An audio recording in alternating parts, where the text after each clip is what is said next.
kuasa,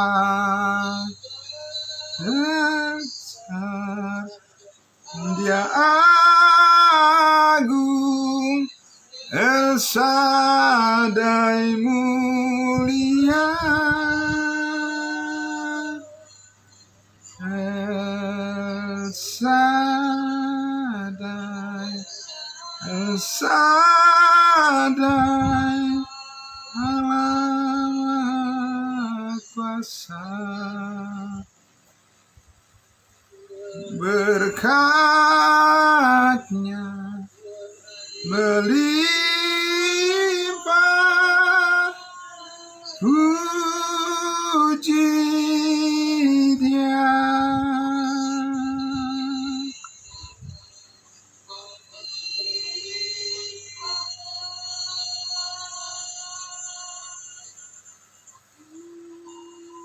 Puji Dia.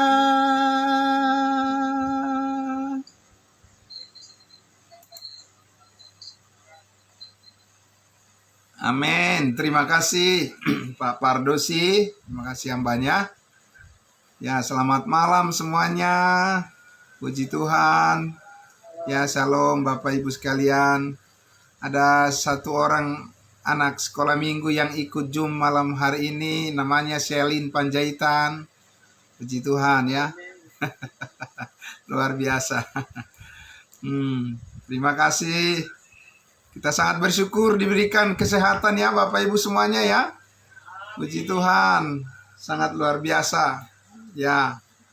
Oke. Saya ingin pastikan dulu live streaming di Facebook benar-benar bisa berjalan dengan baik, supaya nanti bisa di-upload juga di YouTube kita. Oh iya, puji Tuhan ya, sudah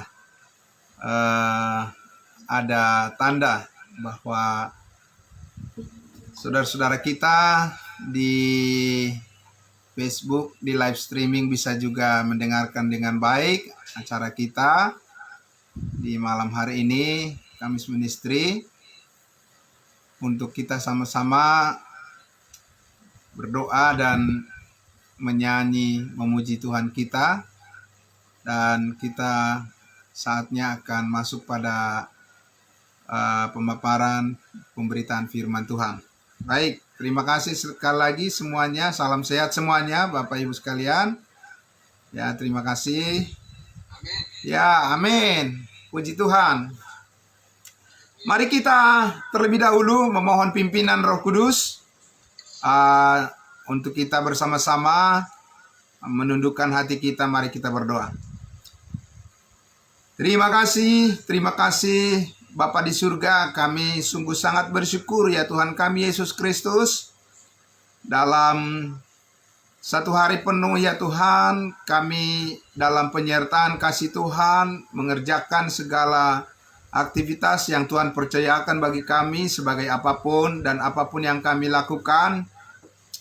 Kami tahu semuanya itu di dalam pengendalian kebaikan dan kemurahan hati Tuhan, sehingga semuanya bisa berjalan dengan baik. Dan malam hari ini sebelum kami beristirahat ya Tuhan, kami masih menyempatkan diri kami, komitmen kami Tuhan.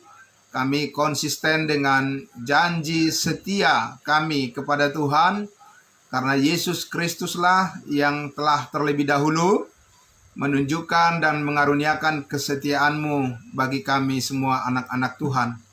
Terima kasih Bapa.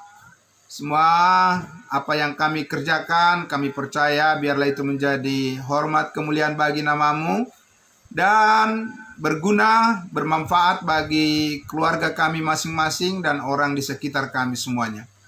Jadikan kami semuanya Tuhan tetap di dalam keyakinan yang penuh bahwa berkat Tuhan akan selalu melimpah, bahkan mencukupi lebih daripada cukup yang kami perlukan. Engkau memberikan bagi kami Tuhan, sehingga kami tidak akan jatuh ke tangan atau kepada keadaan dunia yang tidak berkenan kepada Tuhan. Kami percaya pemeliharaan-Mu Tuhan sempurna bagi kami, karena Karena itu kami senantiasa bersyukur kepadamu. Terima kasih Bapa di dalam surga, di dalam nama Tuhan Yesus kami berdoa, atas pertolongan Tuhan kami bersyukur. Haleluya, amin. Amin, puji Tuhan. Ya, baik Bapak Ibu yang sangat terberkati semuanya pada malam hari ini, semua yang baru bergabung di Zoom meeting kita, baru masuk di ruangan Zoom, terima kasih atas kehadirannya. Ya, malam hari ini kita akan membahas topik diskusi kita, firman Tuhan berkaitan dengan satu pertanyaan yang saya anggap itu sebetulnya mewakili dari banyak orang juga ya. Sehingga saya melihat itu adalah satu pertanyaan yang sangat penting untuk kita lihat jawabannya dari kebenaran firman Tuhan. Ya,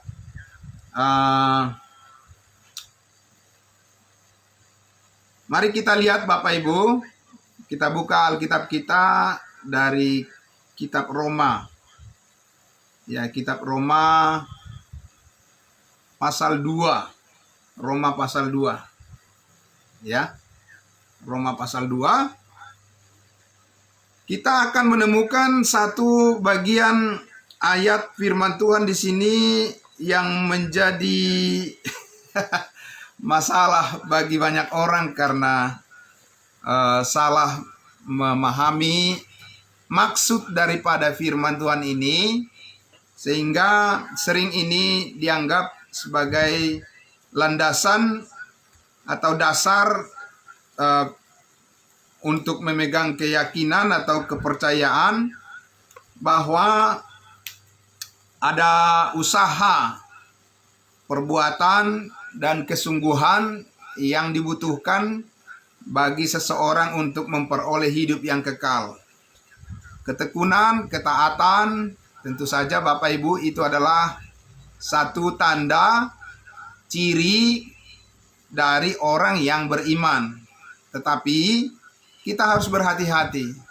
Harus sangat berhati-hati untuk melihat maksud daripada Allah di dalam ayat-ayat firman Tuhan yang kita baca. Kita harus melihat maksudnya sebenarnya apa. Begitu ya. Jadi kita tidak boleh mengartikan sendiri, sehingga maksud daripada firman Tuhan itu menjadi tidak membuka atau tidak membawa apa yang disebut dengan kehendak Allah. Ya, karena kita salah memahami. Tapi kalau kita mengerti, maka kita akan melihat bahwa firman Tuhan ini akan tepat diterapkan, digunakan, dan diberlakukan dalam kehidupan kita sebagai orang percaya, sebagai orang kudusnya Tuhan. Nah, pertama-tama kita akan membaca di pasal 2. Ya, pasal 2. Ya, saya akan membaca untuk kita semuanya ya, Bapak Ibu Saudara.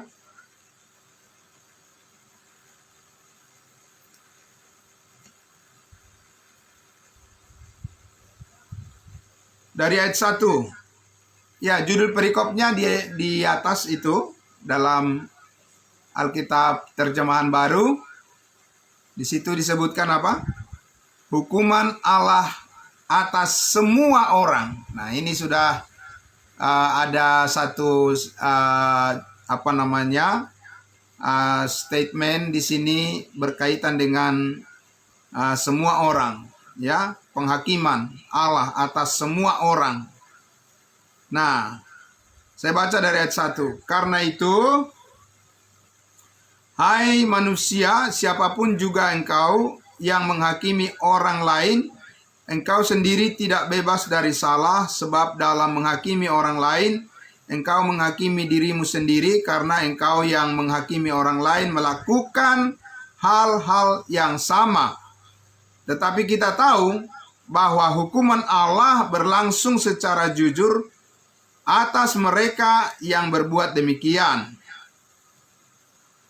Dan engkau, hai manusia, engkau yang menghakimi mereka yang berbuat demikian, sedangkan engkau sendiri melakukannya juga. Adakah engkau sangka bahwa engkau akan luput dari hukuman Allah? Maukah engkau menganggap sepi kekayaan kemurahannya, kesabarannya, dan kelapangan hatinya?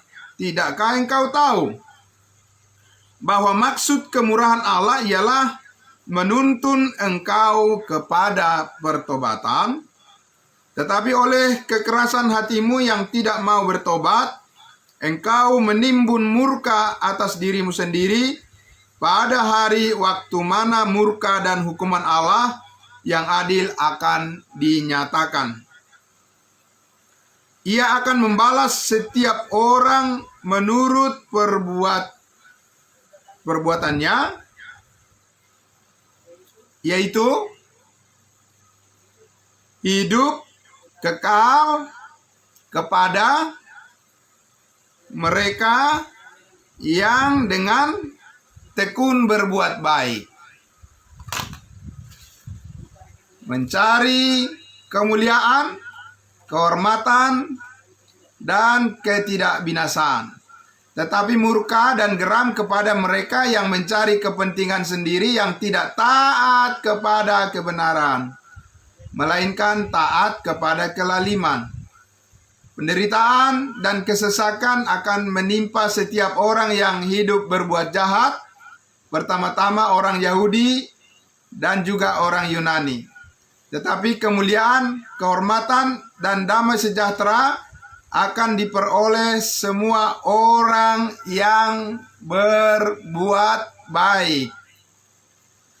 Pertama-tama orang Yahudi dan juga orang Yunani. Sebab Allah tidak memandang bulu, tidak memandang muka, begitu ya. Ya, Bapak Ibu Saudara yang dikasihi Tuhan Yesus, kita cukup dulu sampai ayatnya yang ke-10. Nanti Bapak Ibu sekalian bisa membaca sampai selesai satu pasal ini, pasal 2, ya. Nah, tetapi kita coba kembali tadi ke ayatnya yang ke-7. Karena ini adalah judul atau topik yang kita bahas malam hari ini. Apakah hidup kekal diperoleh atau didapatkan oleh karena orang yang tekun berbuat baik? Kan itu nyata-nyata kan kalimatnya seperti itu ya Bapak Ibu ya. Jadi tidak perlu ditafsir, memang adanya begitu. Ya kan? Ya. Ayat 7 tadi kan? Dari ayat 6 supaya lengkap. Ia, Allah maksudnya, akan membalas setiap orang menurut apa? Menurut perbuatannya. Ayat 7. Yaitu hidup kekal kepada mereka yang dengan tekun berbuat baik. Ya, dan seterusnya mencari kemuliaan, kemudian apalagi kehormatan dan ketidakbinasaan. Nah, Bapak Ibu yang kekasih dalam Tuhan Yesus Kristus, tentunya sekali lagi apabila kita membaca firman Tuhan, kita perlu mendapat gambaran yang lebih lengkap tentang maksud daripada ayat firman Tuhan ini. Tidak berhenti sampai di situ saja, maka kita akan melihat nanti apa yang dikatakan oleh Rasul Paulus di sini, bahwa hidup kekal kepada mereka yang dengan tekun berbuat baik dikaruniakan oleh Tuhan. Nanti kita akan lihat apakah memang ada orang yang dianggap memenuhi standar Tuhan sebagai orang yang dikategorikan sudah berbuat baik menurut Tuhan ya. Kalau menurut manusia, ukuran manusia tentu saja banyak yang baik, bukan? Orang tua pasti baik sama anak-anaknya. Anak-anak juga baik sama orang tuanya. Guru juga baik sama murid-muridnya, murid-murid juga baik kepada gurunya. Ya, pemerintah baik juga pada masyarakatnya, masyarakat juga baik pada pemerintahnya. Ya, pendeta baik pada jemaatnya, jemaatnya juga baik pada pendetanya. Kita dengan teman kerja kita juga baik, ya. Itulah ukuran kita, ukuran manusia. Ya. Lalu nanti akan kita lihat kalau ukuran untuk beroleh hidup yang kekal itu masalahnya bukan ditentukan oleh penilaian dasar dari pengetahuan manusia. Ya, nah ini penting. Tetapi apa yang dikatakan oleh Alkitab itu sendiri, itulah yang harus kita lihat sebagai kelengkapan daripada pengetahuan atau pemahaman kita tentang pernyataan daripada firman Tuhan ini supaya tidak berkontradiksi atau tidak bertentangan dengan bagian firman Tuhan yang lainnya. Ya. Nah, saya akan mengajak kita melihat di dalam Yohanes pasal 5. Ya, Yohanes pasal 5. Ya. Jadi bagian ini akan saya uraikan dalam 2 sesi. Ya, hari Kamis depan akan saya lanjutkan lagi bagian pertama malam hari ini ya. Yohanes pasal 5. Yohanes pasal 5. Ya. Ayatnya yang ke-24 saya akan baca. Aku berkata kepadamu, ini Yesus berkata pada waktu itu, dia masih melayani di bumi. Sesungguhnya barang siapa mendengar perkataanku dan percaya kepada dia, pada Allah yang mengutus aku, yang mengutus Yesus, dia mempunyai hidup yang kekal dan tidak turut dihukum, sebab ia sudah pindah dari dalam maut ke dalam hidup. Aku berkata kepadamu, sesungguhnya saatnya akan tiba dan sudah tiba bahwa orang-orang mati akan mendengar suara Anak Allah dan mereka yang mendengarnya akan hidup. Sebab sama seperti Bapa mempunyai hidup dalam dirinya sendiri, demikian juga diberikannya Anak mempunyai hidup dalam dirinya sendiri. Dan ia telah memberikan kuasa kepadanya untuk menghakimi, karena ia adalah anak manusia. Yesus adalah hakimnya. Ya. Ayat 28. Janganlah kamu heran akan hal itu, sebab saatnya akan tiba bahwa semua orang yang di dalam kuburan akan mendengar suaranya, dan mereka yang telah berbuat baik akan keluar dan bangkit untuk hidup yang kekal. Tetapi mereka yang telah berbuat jahat akan bangkit untuk dihukum. Ya. Jadi ini 2 bagian firman Tuhan yang kita lihat menyatakan bahwa orang yang berbuat baik akan bangkit untuk memperoleh hidup yang kekal, gitu ya. Oke, sejauh itu kita lihat satu arah, ada kata-kata perbuatan baik atau ketekunan akan menghasilkan hidup yang kekal sebagai upahnya, gitu ya. Nah, tetapi Bapak Ibu sekalian, sekarang kita bertanya, kalau menurut Allah sendiri, kalau menurut Yesus sendiri, apakah ada orang yang benar-benar memenuhi standar Allah, yang berbuat baik, dan dengan perbuatan baik yang dilakukannya, dia memenuhi syarat ya untuk memperoleh hidup yang kekal? Ya, jadi masalahnya bukan dari Allah, tetapi dari manusianya. Ya. Oke, kita lihat di dalam Lukas pasal 18. Nah, ini kita sudah biasa melihat cerita di Lukas 18 ini ya.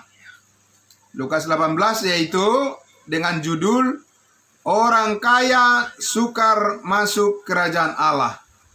Nah, ini orang kaya yang mana ini? Semua orang kaya, kenapa ada pembedaan? Jadi orang miskin mudah masuk kerajaan Allah begitu? Nggak juga lah. Iya kan? Nah kalau begitu,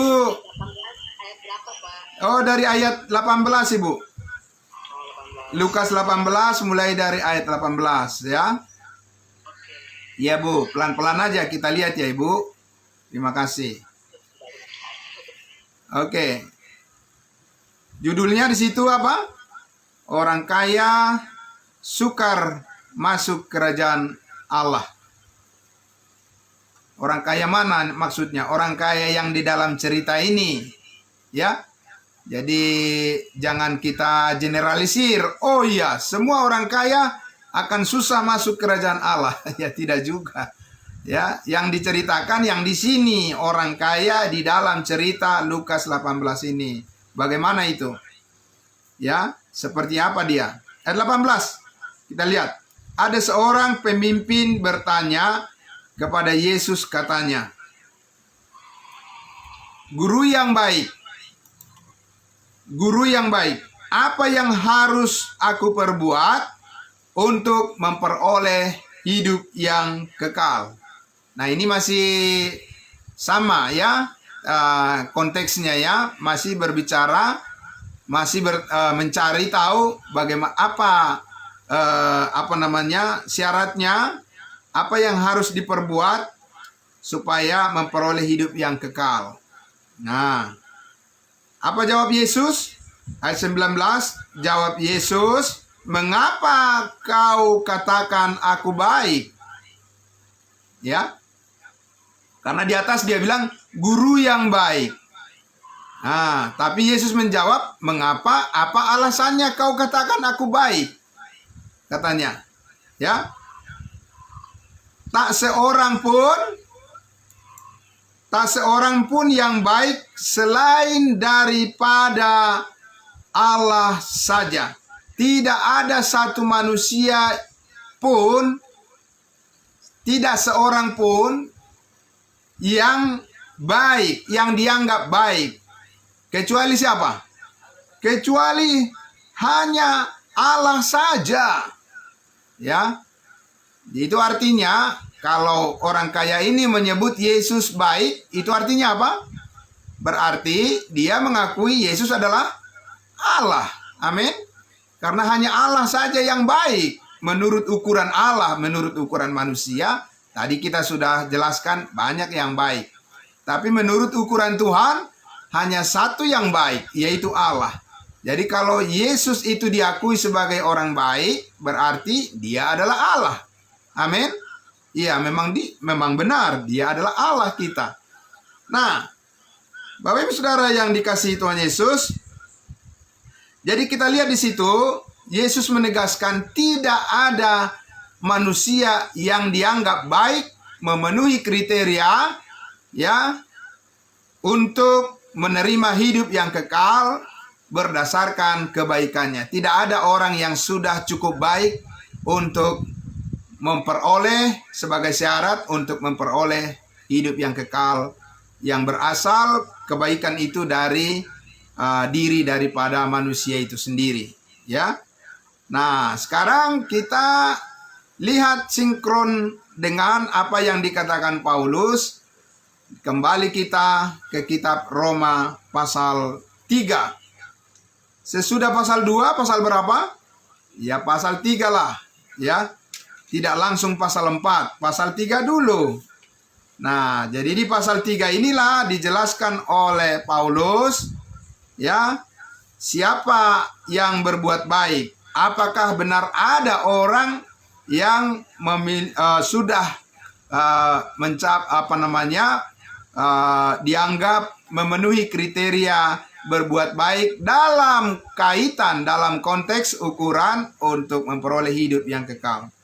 Kita lihat di Roma pasal 3 ayatnya yang ke-9. Ya, memang sebaiknya masing-masing kita harus memberikan waktu kita untuk membaca ayat-ayat dari pasal 2 sampai pasal 3 ini. Tapi saya mengambil poin-poin intinya saja ya. Ayat 9. Di situ judul perikopnya apa? Semua manusia adalah orang berdosa. Ya. Nah, 9. Kita baca. Jadi bagaimana? Adakah kita mempunyai kelebihan daripada orang lain? Ditanya. Ada enggak kita punya kriteria di hadapan Tuhan ya? Di hadapan Allah maksudnya ya.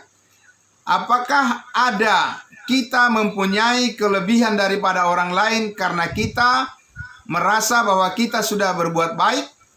Atau orang kaya yang tadi yang digambarkan di dalam Lukas 18, apakah dia merasa atau apakah dia sudah dapat dikategorikan orang yang sudah berbuat baik di hadapan Allah?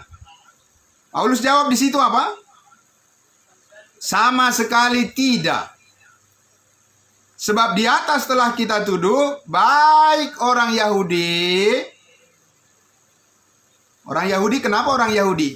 Karena orang Yahudi mempunyai hukum Taurat. Itu sudah dijelaskan di pasal 2. Jadi karena orang Yahudi itu merasa mereka itu mempunyai hukum Taurat, maka dengan ukuran hukum Taurat yang mereka lakukan, mereka berpikir bahwa mereka bukan orang berdosa lagi. Ya, bahwa mereka punya kelebihan daripada bangsa-bangsa lain. Bahwa mereka sendiri kepala dan bangsa lain adalah ekor. Mereka mempunyai kedudukan di atas dan bangsa-bangsa lain itu adalah di bawah. Nah, tapi disinilah kita lihat Rasul Paulus yang menerima wahyu rahasia daripada Yesus Kristus menyatakan tidak ada perbedaan di hadapan Allah. Sama saja semuanya, bahwa semua dikatakan sebab di atas telah kita tuduh baik orang Yahudi maupun orang Yunani bahwa mereka semuanya ada di bawah kuasa dosa. Semuanya berada di bawah kuasa dosa. Dan kalau kita baca di pasal 6 dikatakan upah dosa adalah maut. Ya. Sekarang kita lanjut ke ayatnya yang ke-10 untuk menjawab pertanyaan kita tadi. Ya, kenapa dikatakan oleh Rasul Paulus bahwa Allah mengaruniakan hidup kekal kepada mereka yang tekun berbuat baik. Apakah ada orang yang tekun berbuat baik? Ayat 10 dijawab, seperti ada tertulis, tidak ada yang benar, seorang pun tidak. Ya. Ayat 11, tidak ada seorang pun yang berakal budi, tidak ada seorang pun yang mencari Allah. Ya. Ayat 12, semua orang telah menyeleweng, mereka semua tidak berguna, tidak ada yang berbuat baik, seorang pun tidak. Jadi Bapak Ibu sekalian, Paulus ingin mengatakan Allah mengaruniakan hidup kekal kepada mereka yang tekun berbuat baik. Pertanyaannya, siapa mereka? Faktanya adalah tidak ada. Tidak ada orang yang sudah dianggap berbuat baik memenuhi kriteria untuk beroleh hidup yang kekal. Bukan Allah tidak mau mengaruniakan hidup yang kekal kepada mereka yang berbuat baik. Masalahnya, faktanya tidak ada yang berbuat baik, yang sudah cukup baik. Ya, berarti kita akan melihat nanti bahwa kebaikan satu-satunya yang menjadikan kita beroleh hidup yang kekal adalah kebaikan yang dikerjakan oleh anak Allah Yesus Kristus. Amin. Itu maksudnya di sini. Ya. Jadi Allah menawarkan kepada manusia, "Hei umat manusia semuanya, kamu sudah jatuh dalam dosa. Kamu harus berbuat baik untuk beroleh hidup yang kekal. Dan kuberikan hadiah hidup kekal bagimu kalau kamu berbuat baik." Perbuatan baik seperti apa? Kamu harus berbuat baik dengan sempurna dan tidak boleh ada kesalahan, tapi kamu harus suci sepenuhnya, tidak boleh ada dosa. Jadi Paulus katakan, masalahnya tidak ada yang tidak berdosa. Semua orang telah berdosa. Di ayatnya yang ke-23, langsung saja kita lihat. Ayat 23, karena semua orang telah berbuat dosa dan telah kehilangan kemuliaan Allah.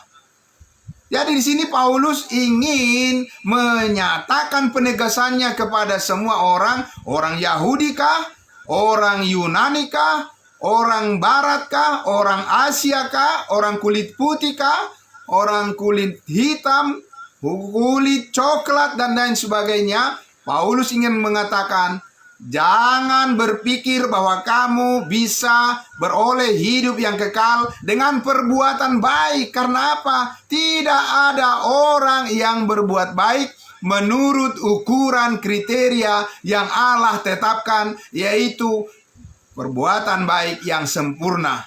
Kecuali hanya satu yang kita butuhkan. Perbuatan baik yang dilakukan oleh anaknya yang tunggal. Amin. Kan simpel saja sebenarnya. Ya.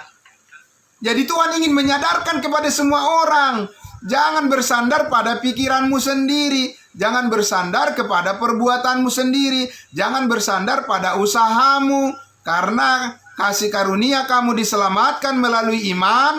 Itu bukan hasil usahamu, tetapi pemberian Allah. Itu bukan hasil pekerjaanmu. Jangan ada orang yang memegahkan diri. Amin.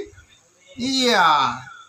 Jadi Bapak Ibu sekalian, kalau kita lihat di sini, disinilah Paulus menyampaikan di pasal selanjutnya, pasal yang keempat itu, kita sudah bahas sampai 6 kali 6 bagian, 6 sesi. Disitulah Paulus menyatakan contoh bapak orang beriman, yaitu Abraham. Dia dibenarkan hanya melalui iman, bukan karena usaha perbuatannya dan ketaatannya kepada kepada perintah-perintah Tuhan. Karena apa?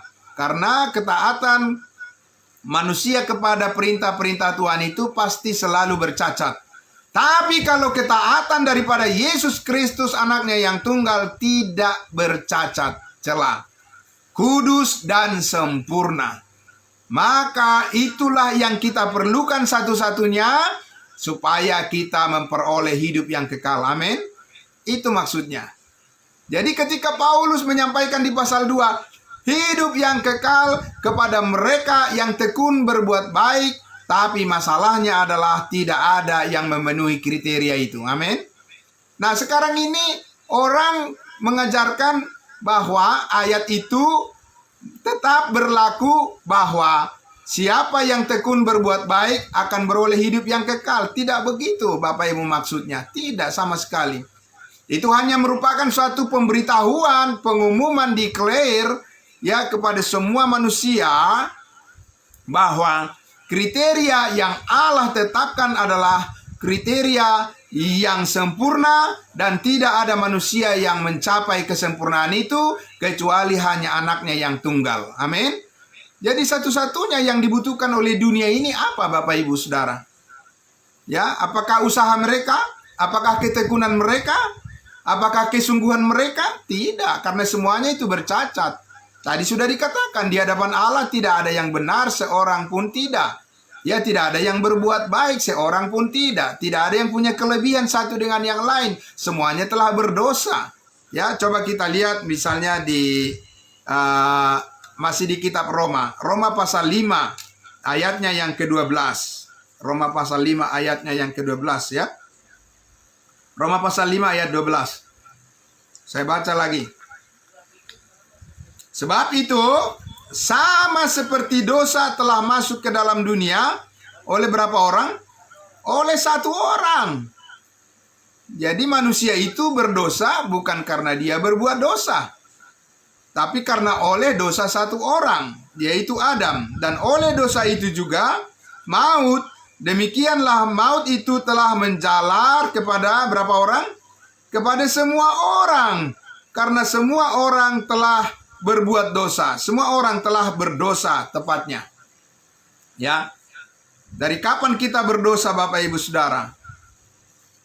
Mulai dari Adam kita sudah dinyatakan sebagai orang yang berdosa. Nah, itulah manusia lama kita. Tetapi dikatakan manusia lama kita sudah disalibkan bersama dengan Kristus. Amin. Ya, kita sudah mati bersama Kristus, kita sudah dikuburkan bersama Kristus, dan kita juga sudah bangkit bersama-sama dengan Kristus. Amin. Nah, itulah sebabnya kalau kita lihat di Roma pasal 5 ayat 1, apa dikatakan di situ? Roma 5 ayat 1. Sebab itu kita yang telah dibenarkan karena iman, kita hidup dalam damai sejahtera Allah oleh karena siapa? Oleh karena Tuhan kita Yesus Kristus. Seperti apa Tuhan Yesus Kristus memberikan damai sejahteranya kepada kita Bapak Ibu Saudara? Melalui apa? Melalui perbuatan baik kita? Tidak. Bapak Ibu Saudara, tidak. Kristus memberikan damai sejahtera kepada kita bukan karena perbuatan baik kita, karena perbuatan baik kita itu bercacat. Tidak ada perbuatan baik kita yang memenuhi kriteria Allah. Tidak ada. Saya ambil satu ayat Alkitab di dalam Yakobus pasal 2. Mari kita lihat Yakobus pasal 2. Untuk membuktikan bahwa tidak ada perbuatan baik manusia yang bisa memenuhi kriteria Allah untuk menghadirkan damai sejahtera. Yakobus pasal 2 ayat 10. Saya baca ya. Bapak Ibu Saudara boleh mendengarkan. Saya baca. Yakobus pasal 2 ayat 10. Boleh juga mencatatnya. Sebab barang siapa menuruti seluruh hukum itu, tetapi mengabaikan satu bagian daripadanya, ia bersalah terhadap seluruhnya hukum itu. Itu artinya salah satu, salah semua. Ya. Kalau di dunia ini bagus sekali kalau anak-anak punya nilai 80, nilai 80, 90. Ya, bagus sekali Bapak Ibu Saudara. Tetapi kalau di hadapan Allah,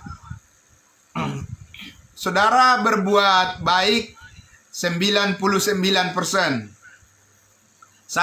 salah. Itu bagus atau tidak? Bagus di hadapan manusia. Kalau di hadapan Allah, tadi sudah dikatakan, salah satu, salah semuanya. Itulah sebabnya yang kita butuhkan satu-satunya adalah pengorbanan Kristus di atas kayu salib. Amin. Yang dibutuhkan oleh dunia ini satu-satunya adalah menerima, mempercayai pekerjaan Allah yang sempurna di atas kayu salib yang dilakukan oleh anak domba Allah, oleh Yesus Kristus. Bapak Ibu Saudara. Dan tidak perlu ditambahkan. Dan tidak bisa dikurangi, amin. Kalau manusia suka nambah-nambahin, akhirnya jadi rusak. Gitu ya. Iman ditambah dengan berbuat baik, katanya baru bisa selamat ke surga. Rusak. Karena apa? Itu artinya dua juru selamat. Yesus tambah orang yang bersangkutan. Ya. Jadi ini masih tren di dalam kekristenan. Apa yang tren? Meyakini bahwa tidak cukup hanya dengan iman untuk beroleh hidup yang kekal. Itu masih tren. Mereka memberitakan Injil kemana-mana, tapi Injilnya adalah Injil iman ditambah dengan perbuatan. Itu makanya Bapak Ibu Saudara, kalau survei orang beragama Kristen, kebanyakan tidak yakin 100% dia kalau meninggalkan dunia ini pasti masuk surga. Tidak yakin. Kenapa tidak yakin? Karena dia mengatakan nanti tergantung perbuatan, bagaimana, apakah perbuatan baiknya nanti akan benar-benar mencukupi untuk dia dipertimbangkan beroleh hidup yang kekal. Jadi tidak cukup hanya dengan iman. Jadi kalau Bapak Ibu Saudara tanya kepada orang beragama Kristen, pasti nggak kamu masuk surga? Ada juga yang bilang, pasti dong. Apalagi misalnya yang baru pindah dari agama lain ke agama Kristen kan? Oh ya jelas dong, pasti dong saya pasti masuk surga. Saya yakin saya pasti. Coba tanya sama dia, kamu orang berdosa apa bukan orang berdosa? Pasti dia bilang, ya orang berdosa lah. Siapa sih yang bukan orang berdosa? Tanya sama dia, kalau orang berdosa bisa nggak masuk surga? Ya, apa dosa bisa masuk surga? Di mana di Alkitab dikatakan dosa bisa masuk surga? Tidak bisa, saudara. Hanya orang kudus yang bisa masuk surga. Amin. Itulah sebabnya darah Yesus telah menguduskan kita. Berapa kali? 1 kali dan untuk selama-lamanya. Amin. Iya, saudara. Maka keselamatan itu sekarang, hidup kekal itu sekarang diperoleh manusia adalah dengan cuma-cuma, bukan bayar. Udah selesai dibayar, Bapak Ibu Saudara. Ya. Sekarang ini masih banyak pengikut Yesus yang bilang, harus pikul salib baru bisa masuk surga. Pikul salib bagaimana? Kan udah selesai dipikul salib. Saudara-saudara, salib yang mana lagi yang mau saudara pikul? Ya kan? Itulah sebabnya merasa bahwa dia adalah orang berdosa. Dia adalah orang yang belum ya benar-benar sepenuhnya telah mengalami kasih karunia Tuhan. Dan masih harus tekun, dan harus berusaha, dan harus taat supaya diselamatkan, katanya. Ya, padahal terbalikan Bapak Ibu Saudara, karena kita sudah diselamatkan, maka kita sekarang bertekun untuk melayani Tuhan. Benar enggak Bapak Ibu Saudara? Iya, jangan dibalik. Iya kan? Kalau dibalik itu pasti susah. Karena apa? Itu sudah jelas bertentangan dengan firman Tuhan. Kalau kita pikul salib, saya bertanya, ada jaminannya enggak bahwa kita berhasil? Tidak ada jaminan. Karena apa? Karena kita manusia yang lemah. Hari ini kita dikuatkan, besok kita bisa lemah. Tapi kalau Yesus yang memikul salib kita, dijamin enggak Bapak Ibu Saudara? Dijamin. Berapa persen? 100%. Itulah yang diabaikan oleh dunia ini, saudara-saudara. Ya. Sekarang kita lihat di dalam Roma pasalnya yang ketiga tadi. Apa yang dikatakan oleh Paulus ya tentang saat ini bagaimana sebenarnya manusia harus fokus menerima apa yang dikerjakan oleh Yesus Kristus melalui kematiannya di atas kayu salib. Saya baca di Roma pasal 3 ayatnya yang ke-21. Bapak Ibu Saudara bisa mendengarkan dengan baik ya. Roma 3 ayat 21. Judulnya di atas itu, di atas perikopnya itu, judulnya di lembaga Alkitab yang dibuat oleh penerjemah Alkitab Bahasa Indonesia adalah manusia dibenarkan karena iman. Ya, ayat 21. Tetapi sekarang, nah ini sekarang nih, ya, sekarang, saat ini, kita perlu dengar baik-baik. Tetapi sekarang tanpa hukum Taurat, kebenaran Allah telah dinyatakan. Kebenaran Allah, bukan kebenaran manusia. Bukan kebenaran kelompok, bukan kebenaran para pejabat, bukan kebenaran daripada orang-orang hebat, atau kebenaran daripada orang-orang tertentu, suku tertentu, bangsa tertentu. Tidak Bapak Ibu, kebenaran Allah. Amin. Bukan kebenaranmu, bukan kebenaranku, bukan kebenaran siapapun. Telah dinyatakan, ya, kebenaran yang bagaimana? Ayat 22. Yaitu kebenaran Allah karena iman dalam Yesus Kristus bagi semua orang yang percaya, sebab tidak ada perbedaan. Tidak dikatakan bagi semua orang yang percaya dan berbuat baik. Tidak. Bagi semua orang yang percaya. Bapak Ibu Saudara, kita lihat di ayatnya yang ke-24. Dan oleh kasih karunia. Nah, ini dia kebenaran kasih karunia sekarang ini adalah, dan oleh kasih karunia telah dibenarkan dengan cuma-cuma. Ini adalah kebenaran yang kita peroleh dengan cuma-cuma, tidak bayar, Bapak Ibu Saudara. Bukan berjuang, bukan dengan tekun, Bapak Ibu Saudara. Bukan karena ketaatan kita, tidak. Ini adalah kebenaran, pembenaran, menjadi benar di hadapan Allah. Kita peroleh karena kasih karunia, yaitu dengan cuma-cuma. Apa sih artinya cuma-cuma, Bapak Ibu Saudara? Ya, cuma-cuma itu apa artinya? Ya berarti itu hanya pemberian semata-mata dari orang atau dari pihak yang memberikan tanpa pertimbangan apapun dari kebaikan daripada orang yang menerima. Benar enggak, Bapak Ibu Saudara? Itu kan kasih karunia kan? Kasih karunia adalah kebaikan Allah kepada manusia yang berdosa, yang tidak layak menerimanya. Kalau dilihat dari apa dalam diri manusia itu. Tapi ini semuanya adalah apa yang dilihat oleh Allah dari kasih-Nya. Amin. Dari dirinya, bukan dari diri manusia. Yaitu Yesus Kristus. Maka dikatakan di ayatnya yang ke-24 itu tadi.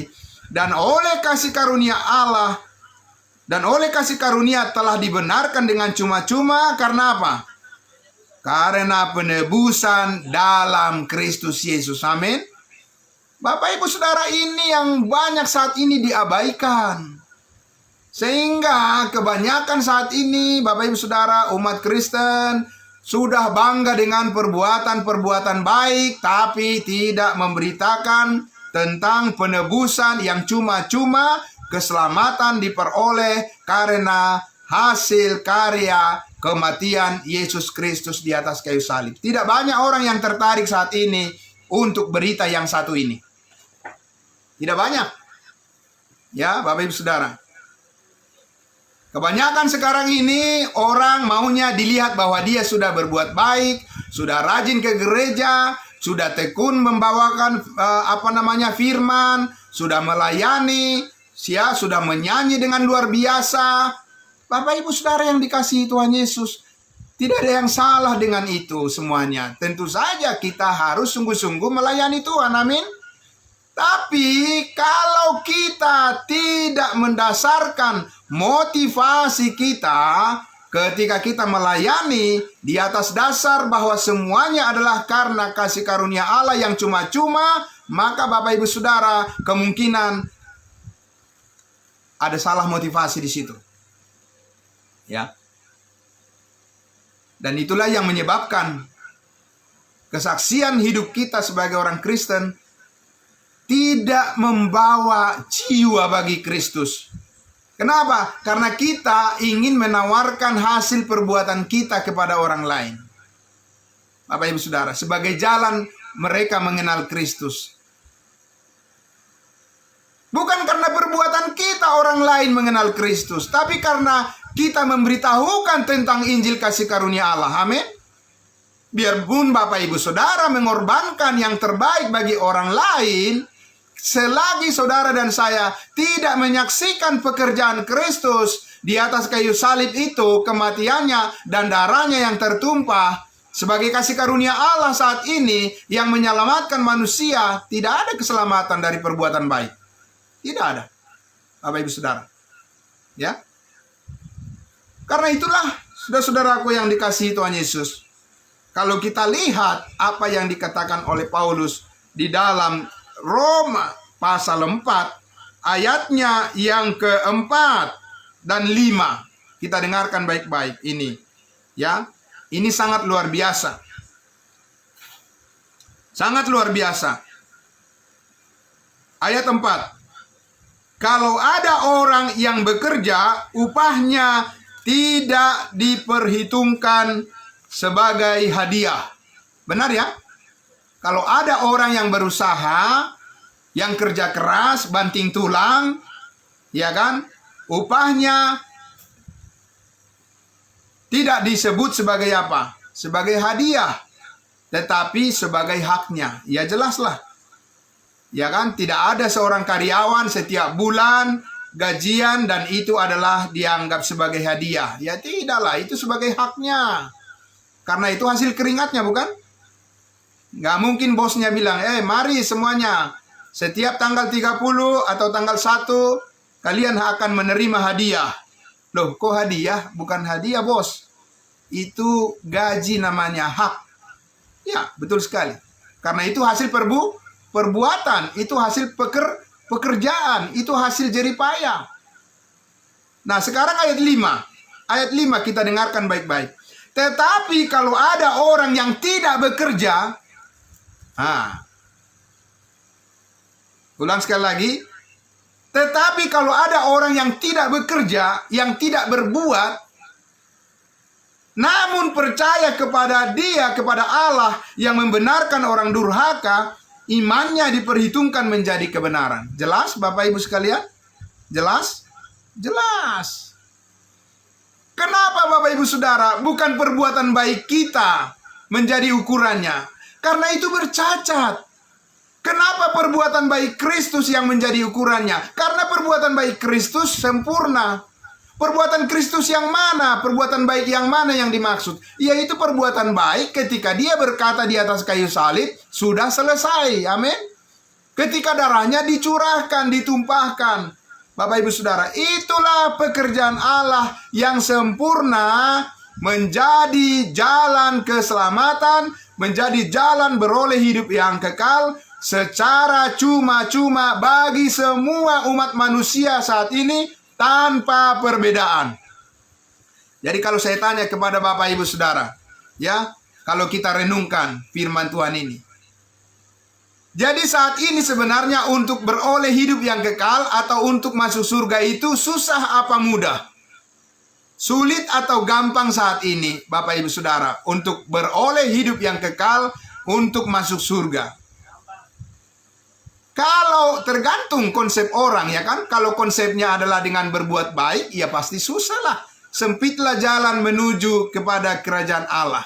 Kalau konsepnya adalah berbuat baik, nggak bakalan bisa. Sampai kapanpun. Kenapa? Karena tidak ada yang benar, seorang pun tidak. Tidak ada yang berbuat baik, seorang pun tidak. Tapi sekarang kalau konsepnya adalah keselamatan hidup yang kekal diperoleh karena kasih karunia Allah, yaitu pemberian cuma-cuma karena penebusan dalam Kristus Yesus. Seharusnya keselamatan hidup kekal itu susah atau gampang? Bagi mereka yang percaya. Amin. Masalahnya kebanyakan orang tidak percaya. Dan itu bukan tanggung jawab saya. Ya, itu tanggung jawab masing-masing. Karena apa? Karena Tuhan itu tidak memaksa orang harus percaya. Amin. Tapi berbahagialah saudara dan saya yang sudah menjadi percaya. Karena itu artinya kita dipakai oleh Tuhan untuk menjadi saksi bagi orang yang belum percaya. Amin. Nah, itu luar biasa. Jadi Bapak Ibu Saudara yang dikasihi Tuhan Yesus, sangat luar biasa kasih karunia Allah yang dikaruniakan kepada umat manusia saat ini. Itu adalah pemberian secara cuma-cuma ditawarkan kepada semua orang. Kita lihat lagi di dalam 2 Korintus pasal 5. Apa yang sudah kita baca sekilas pada hari Kamis yang lalu. Saya akan mengajak kita untuk melihat lebih dalam lagi berkaitan dengan topik kita malam hari ini, ya. Yaitu 2 Korintus pasal 5. Saya bacakan saja 2 Korintus pasal 5. Saya baca dari ayatnya yang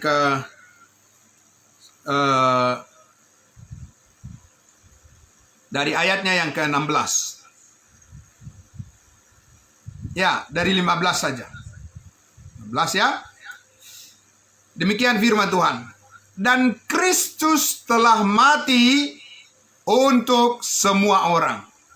supaya mereka yang hidup tidak lagi hidup untuk dirinya sendiri, tetapi untuk Dia, Yesus yang telah mati dan yang telah dibangkitkan untuk mereka. 16. Sebab itu kami tidak lagi menilai seorang juga pun menurut ukuran manusia, dan jika kami pernah menilai Kristus menurut ukuran manusia, sekarang kami tidak lagi menilainya demikian. Ayat 17. Jadi siapa yang ada di dalam Kristus? Siapa yang ada di dalam Kristus, Bapak Ibu Saudara? Mungkinkah menurut saudara orang berdosa ada di dalam Kristus? Coba kita pikir dengan baik-baik. Mungkin enggak orang berdosa ada di dalam Kristus? Tidak mungkin. Hanya orang kudus yang ada di dalam Kristus. Karena Kristus itu Maha Kudus. Jadi satu-satunya, sekali lagi, satu-satunya kita berada di dalam Kristus adalah kalau kita percaya bahwa kita sudah dikuduskan sekali untuk selama-lamanya. Amin. Ya. Oleh darahnya, bukan oleh usaha dan perbuatan kita. Sehingga di ayat 17 itu dengan lengkap dikatakan, jadi siapa yang ada di dalam Kristus? Siapa? Ya kita. Kita yang percaya kepadanya. Kita ada di dalam Kristus. Amin. Ia adalah ciptaan baru. Saudara dan saya adalah ciptaan baru. Yang lama sudah berlalu, sesungguhnya yang baru sudah tiba. Amin. Inilah hidup yang dikaruniakan oleh Allah, hidup yang sempurna, yaitu hidup Yesus Kristus yang diperolehnya dari kebangkitannya dari antara orang mati, yang tidak akan mati-mati lagi. Tidak akan pernah mati lagi. Amin. Amin. Saudara dan saya bukan hidup di dalam kebimbangan. Saudara dan saya bukan hidup di dalam ketidaktentuan. Saudara dan saya bukan hidup di dalam kebingungan. Meskipun ada masalah-masalah yang kita jalani dalam kehidupan kita, Bapak Ibu Saudara, tapi tidak ada yang dapat memisahkan saudara dan saya, Bapak Ibu sekalian, dari kasih Allah yang ada dalam Kristus Yesus. Amin. Ya. Karena Yesus sudah mengalahkan maut.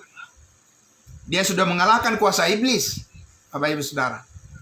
Dari mana kita tahu? Kita lihat di ayatnya yang ke-18. Dan semuanya ini dari mana? Dari Allah, bukan dari manusia. Yang dengan perantaraan Kristus telah mendamaikan kita dengan dirinya. Kita didamaikan dengan dirinya, Bapak Ibu Saudara. Bukan kita yang mendamaikan diri kita dengan Dia. Kita tidak sanggup. Kita tidak bisa menciptakan damai sejahtera itu. Kita hanya menerima damai sejahtera itu. Amin. Ya. Menerima pakai apa? Menerima dengan iman. Ya. Karena tanpa iman tidak ada yang berkenan kepada Allah. Jadi, Bapak Ibu Saudara, dan dikatakan, dan yang mempercayakan pelayanan pendamaian itu kepada kami, kata Paulus. Nah, sekarang kita bisa mengambil kata-kata ini, bahwa bukan lagi Paulus, Timotius yang menjadi pelayan pendamaian itu. Kita sekarang, amin. Kenapa? Karena kitalah yang hidup saat ini.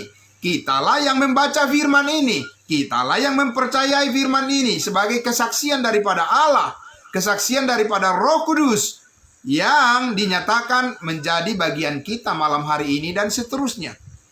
Karena itu, di ayat 19 dikatakan, sebab Allah mendamaikan dunia dengan dirinya. Oleh apa? Oleh karena Kristus. Bagaimana caranya?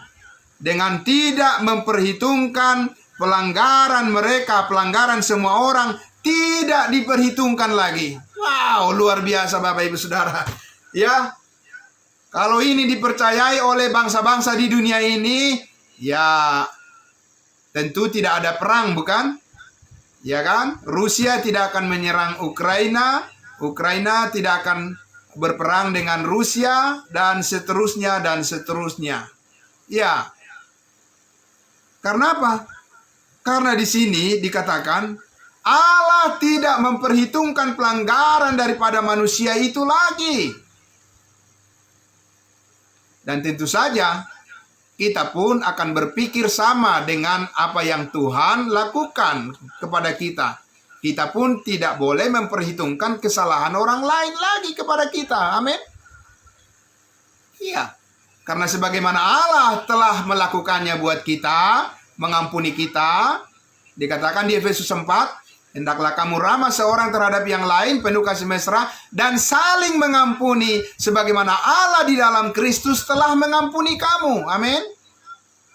Nah, sekarang konsep orang-orang adalah, jikalau kamu tidak mengampuni orang lain, maka Bapamu yang di surga tidak mengampuni kamu, katanya. Ya, kalau begitu caranya, mampus semuanya. Nggak ada yang benar seorang pun. Iya kan? Nggak ada yang lolos. Dijamin 100%, nggak ada yang lolos. Ya kan? Kalau kita memperoleh pengampunan berdasarkan usaha kita, berdasarkan apa yang kita lakukan pada orang lain. Tidak ada, Bapak Ibu Saudara. Karena itu disampaikan oleh Yesus pada waktu itu, ya memang sebelum dia mati disalibkan, bukan? Sebelum dia tertumpah darahnya. Tapi sesudah tumpah darah Yesus, bukan lagi usaha manusia itu untuk memperoleh pengampunan. Bukan lagi karena mempersembahkan korban domba. Ya, bukan lagi karena kata-kata yang manis, dan bukan lagi dengan air mata yang bercucuran manusia memperoleh pengampunan. Tidak ada itu. Pengampunan itu hanya diperoleh karena darah Yesus Kristus tertumpah di atas kayu salib, dan itu sudah selesai. Amin. Amin. Nah, sekarang manusia susah untuk mencari pengampunan. Ya kan? Lalu terciptalah lagu yang mengatakan, aku tak sanggup lagi menerima derita ini. Ya kan? Bapak Ibu Saudara yang dikasihi Tuhan Yesus, karena kau pikul salib, ya pikul sendiri salibmu. Ya, kalau kau sanggup, Allahu alam. Ya kan? Kenapa kau pikul salib? Yesus sudah memikul salib kita. Amin. Iya. Mengucap syukurlah dalam segala hal. Apa artinya Bapak Ibu Saudara? Apakah saudara bisa mengucap syukur dalam segala hal sementara saudara memikul salib? Caranya bagaimana? Ya kan? Bisa nggak damai sejahtera kita peroleh sementara kita merasa bahwa kita adalah orang berdosa? Caranya bagaimana? Bisa nggak damai sejahtera diperoleh bahwa sementara orang merasa bahwa belum semua dosanya diampuni? Damai sejahtera dari mana Bapak Ibu Saudara? Ya, damai sejahtera dari Hong Kong. Damai sejahtera kita peroleh itu karena kita percaya sepenuhnya bahwa Yesus sudah membayar lunas semua hutang dosa kita. Amin. Iblis tidak berkuasa lagi atas hidup kita. Kita tidak perlu membayar apa-apa lagi karena Yesus sudah selesai membayarnya. Sekarang kita hanya mau menyaksikan kebenaran ini kepada semua orang dengan penuh sukacita. Amin. Iya, itu tugas kita satu-satunya Bapak Ibu Saudara. Dan saudara dan saya tentunya tidak akan pernah bisa berbangga, karena itu bukan hasil pekerjaanmu, bukan hasil usahaku, tapi itu adalah semata-mata karena kebaikan Tuhan. Amin. Ya. Saudara-saudara yang dikasihi Tuhan Yesus, maka kita ambil kesimpulan daripada apa yang kita sudah dengarkan pada malam hari ini, ya. Jadi kita lihat, kita baca kita lihat bagian di dalam Efesus pasal 1, ya. Efesus pasal 1.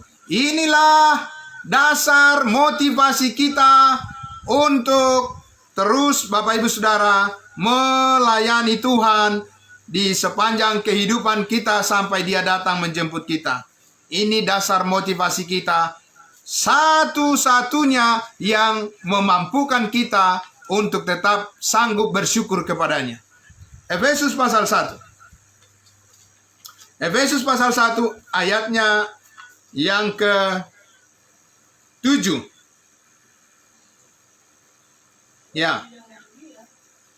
Sebab di dalam Dia, di dalam siapa? Di dalam Yesus. Saudara dan saya harus terus menyadari bahwa hidup kita sudah ada di dalam Dia, bukan di luar Dia, bukan di luar Yesus, di dalam Yesus. Sebab di dalam Dia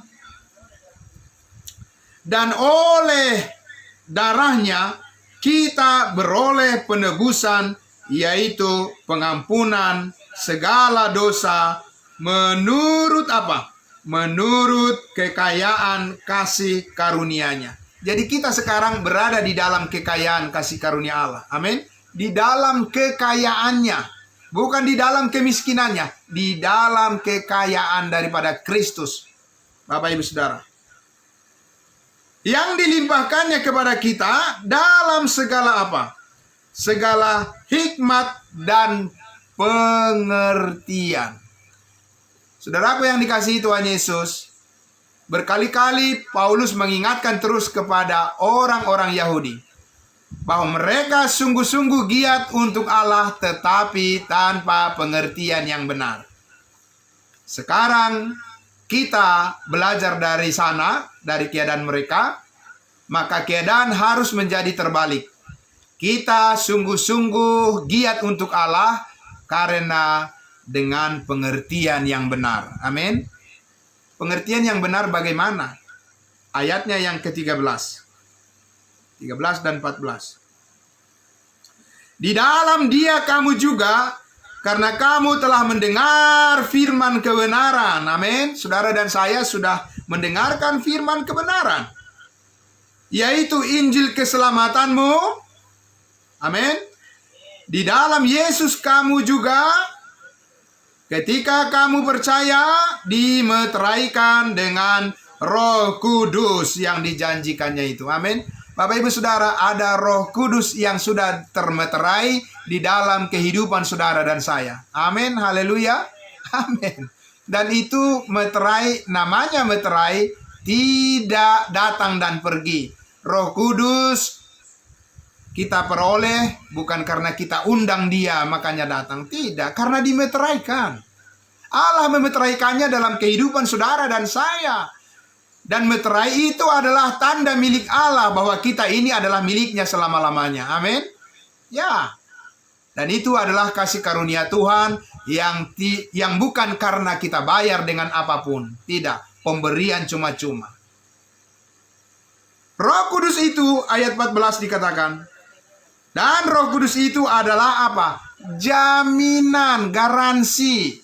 Bapak Ibu Saudara pernah membeli sebuah barang, benda, ya, smartphone misalnya, atau apa saja, televisi misalnya, ya, selalu ditanya ada garansinya enggak? Begitu kan? Ada jaminannya enggak? Ada. Garansinya berapa? 2 minggu. Enggak apa-apa deh. Kalau 2 minggu juga lumayan. Setahun. Oh iya, pindah lagi. Ada yang lebih lama tuh, setahun tuh. Ya kan? Pindah ke garansi itu. Ada jaminannya. Itu Bapak Ibu Saudara. Ya, karena kita senang dengan adanya jaminan. Amin. Ya. Nah, di sini di ayat 14 ini, jaminan kita adalah, dan Roh Kudus itu adalah jaminan bagian kita sampai kapan? Sampai kita memperoleh seluruhnya. Amin. Iya, Bapak Ibu Saudara. Ini Tuhan berjanji bukan main-main. Ini Tuhan berjanji bukan membatalkan suatu saat di tengah jalan. Tidak ada itu pembatalan, Bapak Ibu Saudara. Kalau Tuhan berjanji pasti digenapi. Amin. Kenapa demikian? Karena tidak ada yang mustahil bagi Tuhan. Kalau saudara dan saya berjanji, bisa saja ada hal yang akhirnya bisa membatalkan janji tersebut. Tapi kalau Allah berjanji, apalagi Yesus Kristus yang sudah mati dan bangkit, Dia berjanji, yang sudah naik ke surga, yang sudah menang atas maut, maka semua yang dijanjikannya kepada kita itu pasti digenapi. Amin. Makanya di situ dikatakan, dan Roh Kudus itu adalah jaminan bagian kita sampai kita memperoleh seluruhnya, yaitu penebusan yang menjadikan kita milik Allah untuk memuji kemuliaannya. Bapak Ibu Saudara, saya bertanya, sampai kapan hidup kita dijamin oleh Allah, dijamin oleh Roh Kudus? Sampai kapan?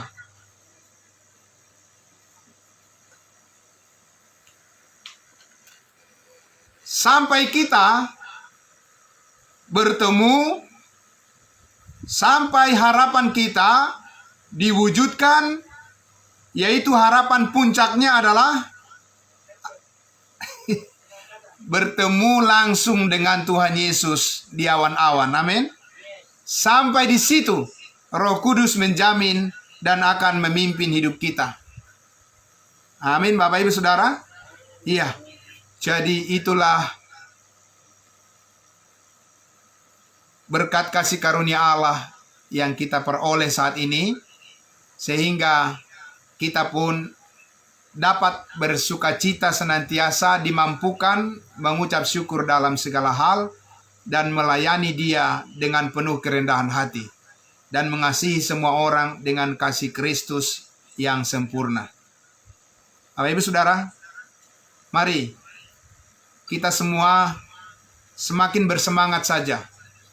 Sebentar lagi kita sudah melewati 2022. Maju lagi ke tahun 2023. Amin. Bapak Ibu Saudara sudah menerima banyak berkat dari Tuhan di tahun 2022 ini. Tahukah Bapak Ibu Saudara, akan lebih banyak lagi berkat Tuhan yang akan dikaruniakan pada kita di tahun 2023 yang akan datang. Amin. Karena di situ dikatakan Roh Kudus adalah jaminan sampai kita memperoleh seluruhnya, menjadikan kita anak Allah yang sempurna di dalam Kristus Yesus ketika Dia datang di awan-awan, mengubah tubuh kita yang hina ini menjadi serupa dengan tubuhnya yang mulia, yaitu tubuh kebangkitan, tubuh yang surgawi. Tidak ada lagi keluhan ketika kita sudah berjumpa dengan Dia. Amin. Bapak Ibu Saudara, semoga ini adalah merupakan kekuatan yang besar bagi kita, dan kita harus terus menyatukan hati kita untuk terus bersyukur kepada Tuhan dan melayani Dia dengan hati yang sungguh-sungguh datang kepada pengetahuan akan kebenarannya. Amin. Mari kita berdoa. Terima kasih Bapa di dalam surga. Kami sangat bersyukur ya Tuhan Yesus. Kasih karunia Tuhan menjawab semua pertanyaan-pertanyaan yang kami ajukan, karena firman-Mu adalah jawaban atas segala keperluan kami. Apapun yang ingin kami ketahui tentang kehendak-Mu, firman-Mu sungguh terang benderang menjawab hidup kami. Terima kasih Bapak, diberkati semuanya. Saudara-saudara kami yang sangat luar biasa pada malam hari ini sudah bersama-sama dengan kami, bersama-sama dengan Tuhan dan firman-Mu, diberkati dengan penuh sukacita surgawi. Terima kasih Bapa, di dalam nama Tuhan Yesus kami berdoa. Haleluya. Amin. Amin. Terima kasih saudara-saudaraku semuanya. Saya kembalikan kepada adakah Bapak Pardosi di sana? Ya, silakan Bapak lanjutkan untuk mengatur diskusi, sharing, berbagi pengalaman, saling menguatkan, saling mendoakan, ya, untuk kita semuanya. Terima kasih juga saudara-saudaraku yang ada di live streaming Facebook. Tuhan Yesus memberkati keluarga semuanya. Sampai kita berjumpa lagi di hari Kamis depan. Terima kasih, shalom, salam kudus semuanya.